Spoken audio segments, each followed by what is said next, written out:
Hi there, this is Ranjit and I have this iPhone 6 with me.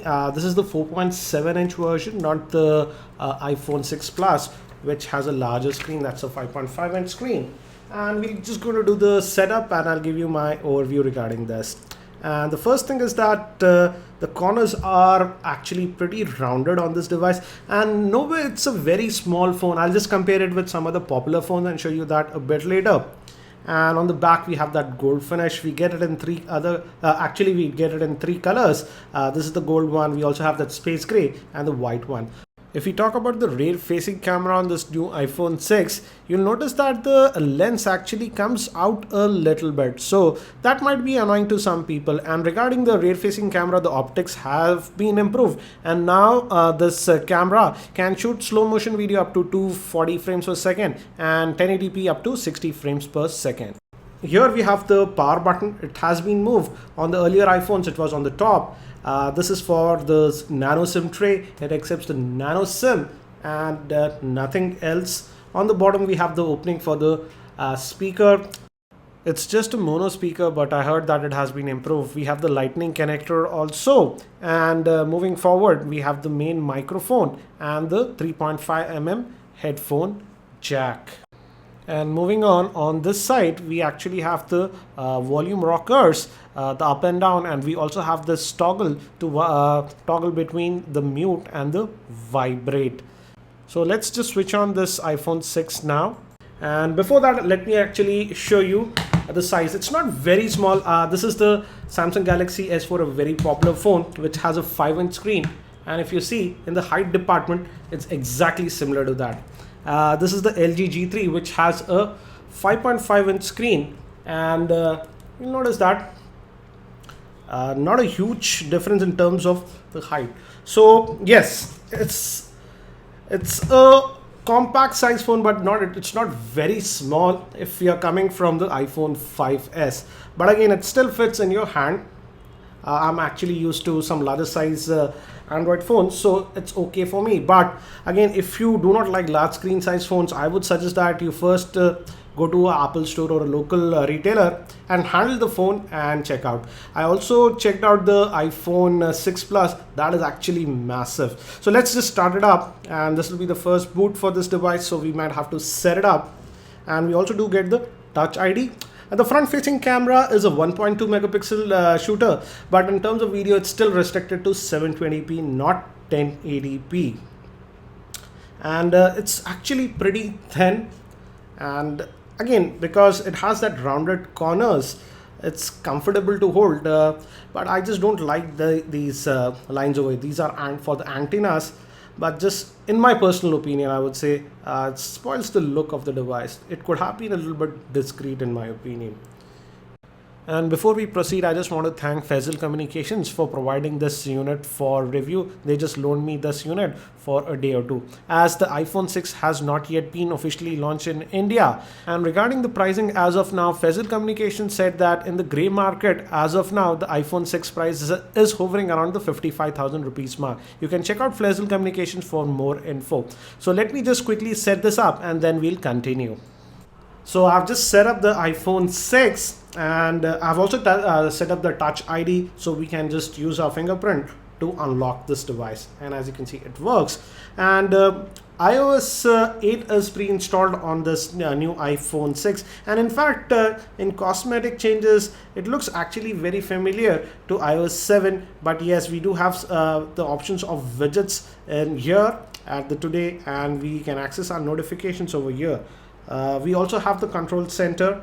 Via this you can access, it's very similar to the earlier version, and we have quick shortcuts for torch. This is for the timer, calculator, and the camera. And some songs are actually pre-installed on this device. That's Songs of Innocence. That was pre-installed on this device.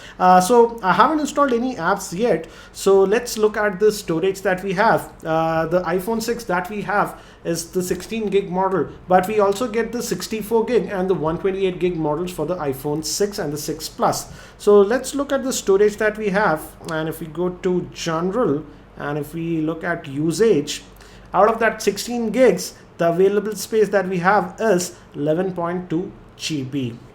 So that's regarding storage. And you can enable Siri if you want. By default it will be disabled. I've just enabled it. For example, let's just try that. What's the weather like? I don't know where you are, but you can help me find out. So as you can see, I did not enable the privacy settings yet. I've just set up the phone, but Siri is there. And you can also set up the touch ID. For example, I've already done that, and you can unlock it using the same. And we also have, as this iPhone 6 is a little bit taller, Apple has provided a feature. For example, if you just double tap lightly, the icons come down so that you can reach it with a single hand. They call it reachability. And if you don't touch it for a while, it just goes back. So that way, if you have small thumbs, you can use this feature to reach parts of the screen. But again, if you don't touch it, it just goes back. So that's reachability. And if you just double tap this, you get to your multitasking tray like this, using which you can switch between the apps. Also, the keyboard functionality has been improved with iOS 8. We have this default. This is the default keyboard, but now we can also install third-party keyboards if you would like. This default keyboard also has predictive text now. For example, test for the, if I just type an, as you can see, it works pretty well. So third-party keyboard support is now also there with iOS 8. And regarding the screen size, as I mentioned, it's a 4.7 inch screen, and the resolution is slightly over 720p HD. Not a bit, it's not 1080p like the iPhone 6 Plus. The resolution is 1334 by 750 pixels, which comes to a PPI of 326. And as I mentioned, the front facing camera is a 1.2 megapixel shooter, and the rear facing camera is an 8 megapixel shooter. But it is sort of improved as per Apple, and actually the lens comes out a little bit. We'll have a look at the camera a bit later, and let's just fire up the web browser, because I am connected to my internet connection. And regarding Wi-Fi, now it supports the Wi-Fi AC standard also. So this is the mobile version. Let's just go to the full site, and as you can see, again, iPhone was always very responsive in web browsing. No surprises there. Very good. Let's also just go to our website, that's tech2buzz.com, and let's see how it handles. We have some YouTube videos that are embedded, and let's see how it handles them.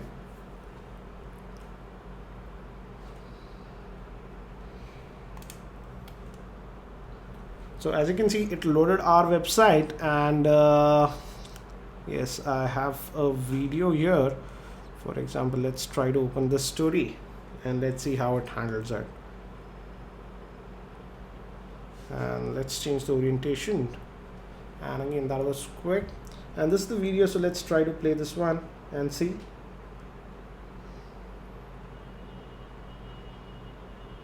Nothing is happening, that's surprisingly. And it did not play the video, which is surprising. So I'll have a look at that a bit later. Let's try this one.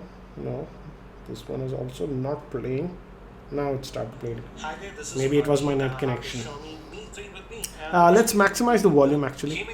With this Mi 3, and I won't play very casual games, so directly let's jump to Dead Trigger 2. Viewing angles are also pretty good. On this Mi 3 is also actually pretty good.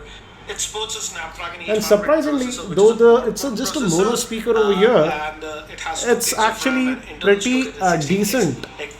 So let's just get out of this one. So that was regarding web browsing, and let's quickly also look at the camera on this new iPhone 6. Let's just fire up the camera app.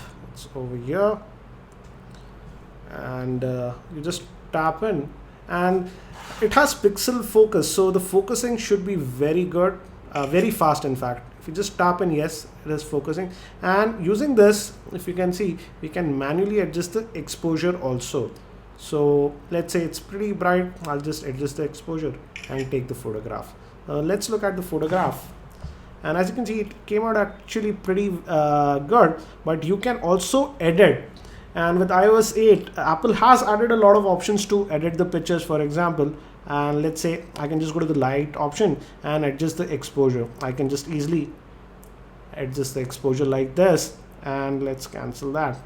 Oops, I say done.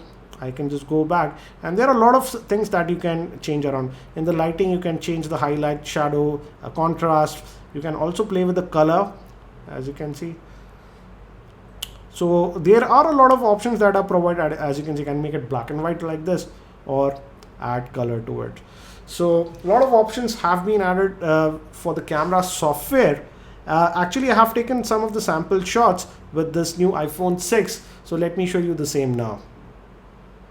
And I do feel that the pictures come out to be pretty good. And as you can see in some of the pictures, I played around with the exposure so I could get a better shot. So that's it for now for this quick look at the iPhone 6. Before I end this, I also have the actual original iPhone. That was the iPhone 1. And as you can see, it's pretty small. The original iPhone had just a 3.5-inch screen, and that one also was rounded. But again, this new iPhone is a lot thinner, as you can see, compared to the original iPhone that we had. It's way slimmer. But again, we see these rounded corners even on this new iPhone 6. So that's it for now for this quick hands-on overview with this iPhone 6. Thank you for watching this video. This is Ranjit, and I hope to see you in my next video.